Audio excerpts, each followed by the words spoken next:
여러분 안녕하십니까? 포항 MBC 뉴스데스크입니다.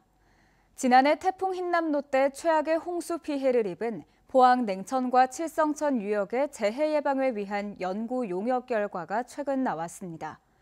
홍수의 주요 원인은 하천 범람보다 내수 침수, 즉 취약한 배수시설 때문인 것으로 나타났습니다. 상습 침수 지역인 대송면 제네리는 집단 이주가 대책으로 제시됐습니다. 장성훈 기자가 보도합니다. 지난해 태풍 흰남노로 침수된 포항 냉천 주변에서는 주민 8명이 목숨을 잃었고 칠성천 유역은 한 마을이 잠겨 쑥대밭이 됐습니다. 이후 포항시는 한국수자원학회에 원인 분석과 대책 마련을 위한 연구 용역을 맡겼는데 최근 연구 보고서가 공개됐습니다. 우선 흰남노 당시 냉천 유역의 강우량은 300년 빈도에서 최대 1000년 빈도로 사상 유례가 없는 수준인 것으로 분석됐습니다. 모의 분석 결과 홍수의 원인은 내수 침수, 즉 배수시설이 작동을 멈춘 영향이 81.8%인 반면 하천 범람의 영향은 18.2%였습니다. 하천보다 지금 기존의 하수 관로가 강우에 견딜 수 있는 빈도가 낮습니다. 기본적으로. 그렇기 때문에 내수 침수가 1차적으로 일어나고 30년 빈도 강우에 대비해 설계한 하수 관고와 배수 펌프장이 용량 부족으로 작동을 멈추고 이어서 80년 빈도 강우로 설계한 하천이 범람한 겁니다. 이에 따라 내수 침수 대책으로 지하에 대심도 빗물 터널을 신설하고 하수 관고와 배수 펌프장 등을 확충하는 한편 저류조와 항사댐 건설 등을 통한 담수 능력 확대가 제시됐습니다. 또 하천 범람을 막기 위해 바닥을 준설하고 제방을 높이는 등의 200년 빈도 이상의 강우 대비책이 필요한 것으로 조사됐습니다. 칠성천 유역은 현재 경상북도가 진행 중인 복구 사업만으로는 피해가 반복될 수 있어 하천폭을 5에서 10m 넓혀야 하고 인접한 제네리 마을은 집단 이주 검토가 필요한 것으로 분석됐습니다. 제네리 주민들은 집단 이주의 필요성이 공식적으로 확인된 만큼 포항시에 조속한 이주 대책 마련을 요구하고 나섰습니다. 더 이상은 주민들이 살 수 있는 환경이 안 됩니다. 그래서 그런 것 때문에 반드시 집단 이주를 서둘러 주셔야 될 거고요. 포항시는 집단 이주와 관련해서는 현재 진행 중인 도시안전진단 연구 용역이 내년 8월쯤 마무리되면 보다 구체적인 계획이 나올 것이라고 밝혔습니다. MBC 뉴스 장성훈입니다. 포항 촉발지진 위자료 소송 1심 판결에 불복해 정부도 지난달 30일 항소했습니다. 지역 법조계에 따르면 정부 측 소송 대리를 맡은 정부 법무공단은 대규모 국가 사업에 대한 책임 등 법적인 쟁점이 많아 산업통상자원부 등의 입장에 따라 항소했다고 밝혔습니다. 지열 발전 사업에 참여했다가 법원의 1심 판결에 따라 공동배상 책임을 지게 된 포스코는 지난달 23일, 손해배상 소송을 처음 제기했던 포항지진 범시민대책본부는 지난달 29일 각각 항소했습니다. 포항공대 안에는 혁신기업 애플이 코딩과 앱 디자인, 비즈니스 기술을 직접 교육하는 애플 디벨로퍼 아카데미가 있습니다. 동아시아에서 유일한 곳인데요. 교육 성과를 알리는 발표회가 열렸는데 수료생들이 사회 문제 해결에 도전하는 앱 수십 개를 개발해 큰 관심을 모았습니다. 이규설 기자입니다. 애플 디벨로퍼 아카데미 수료생들이 개발한 앱 발표회가 포항공대에서 열렸습니다. 9달간 진행된 교육의 성과를 알리는 졸업작품 전시회라고 할 수 있는데요.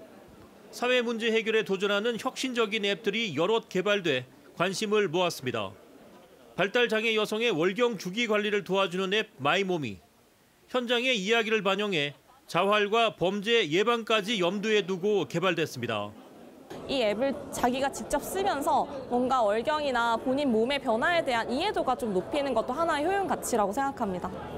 청각 장애인과 비장애인 간 부드러운 대화를 가능하게 해주는 앱도 새롭게 선보였습니다. 어떤 이야기들이 오고 가고 있는지 저는 귀가 들리지 않지만 목소리를 통해서 텍스트를 볼 수가 있게 되고요. 국내에 시판된 막걸리 300여 종의 맛 정보를 알려주고 추천까지 해주는 앱. 가슴 뛰는 나만의 스포츠 하이라이트를 포착하고 영상을 공유해주는 쇼폰 플랫폼도 등장했습니다. 지난해 설립된 애플 디벨로퍼 아카데미는 매년 200명을 선발해 애플이 직접 코딩 디자인을 교육하는 시스템을 도입해 역량 있는 인재들이 두각을 나타내고 있습니다. 수료생 가운데 46명이 올해 애플 세계 개발자 회의 스위프트 학생 공모전 우승자로 선정되는 성과도 있었습니다. Difficulties. I think it's been a really exciting project. I mean, we've partnered with a fantastic university that's made this journey very easy for us as well. I mean, having such a great partner that's ingrained in the local community here as well.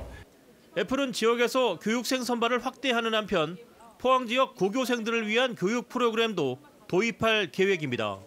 포항의 디지털 산업이 발전할 수 있는 가치를 이 애플에서 발견을 했고 또 그걸 통해서 우리 지역과 함께 성장하려는 그런 의도가 있다고 봅니다. 그래서 체계적인 지원과 열정만 있다면 지역에서도 경쟁력 있는 소프트웨어가 탄생할 수 있다는 사실이 이곳에서 증명되고 있습니다. MBC 뉴스 이규설입니다. 포항시 흥해읍과 양덕동 경계에 있는 천마저수지에 둘레길이 조성됐습니다. 포항시는 사업비 18억 원을 들여 천마지를 횡단하는 52m 출렁다리와 저수지 주변 160m의 데크를 설치했습니다. 천마지 인근에는 양덕동 주택단지와 에코프로 등 영일만 산단 기업들이 입주해 앞으로 많은 시민들이 수변을 걸으며 자연경관을 즐길 수 있게 됐습니다. 정부가 아동학대 사건을 책임지고 대응하고자 아동보호 전문기관, 그러니까 민간이 해오던 학대조사 업무를 시군공무원이 담당하도록 이관한 게 3년 전부터인데요. 민원 스트레스 등 경무에 시달리면서 부서를 떠나는 아동학대 전담 공무원이 많고 경북시군 가운데 절반은 공무원 1명이 아동학대 업무를 처리하고 있습니다. 엄지원 기자가 취재했습니다. 아동학대 전담 공무원들은 밤낮 주말할 것 없이 24시간 대기 상태입니다. 학대 의심 신고가 들어오면 즉시 출동이 원칙이기 때문입니다. 네, 혹시 지금 아동은 안전한 상태인가요? 그리고 나중에 추후에 저희 행위 의심자 만나러 갈 때 동행을 좀 요청드려도 될까요? 조사가 주로 야간에 이뤄지고 학대 의심자와의 충돌이 잦다 보니 2인 1조로 움직입니다. 아동학대 조사와 학대 여부 판단, 그리고 피해 아동에 대한 보호 등 단계 숙련된 전문성이 요구되는 자리지만 일반 공무원과 같은 순환보직으로 운영되면서 별안간 현장에 내던져지고 있습니다. 인터넷 교육으로 짧게 한 며칠 듣고 서울에 가서 신규 교육 듣는 거 일주일 정도? 그리고 바로 투입을 하기 때문에 사실 그런 건 많이 부족하죠. 경북의 아동학대 전담 공무원 근속연수는 평균 1년 3개월. 공무원의 부서별 근속연수 2, 3년과 비교하면 매우 짧습니다. 안동시만 해도 팀장을 제외하곤 1년 이상 근무한 직원이 없습니다.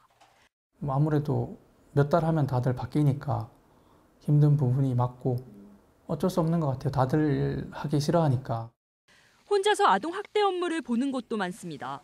경북 22개 시군 중 예천을 비롯해 12곳이 아동학대 전담 공무원 1명이 근무 중입니다. 24시간 대기 당직도 오롯이 혼자의 목. 조사는 긴장의 연속입니다. 말씀 많이 거치시거나 아니면 폭행을 한 적이 있다던가 이런 전력이 있으신 분들 만날 때는 좀 아무래도 부담은 돼요. 그래서 일부러 저희가 상담실에 가서 만날 때도 바깥쪽에 앉고 비상 호출배 그걸 미리 이렇게 갖고 가서 만나거든요. 아동학대 업무 특성으로 인해 1인 체제는 물론 팀 단위도 너나 할 것 없이 힘든 상황인데요. 그렇다면 경북에서 가장 발빠르게 전담팀이 구성된 포항시는 어떨까요?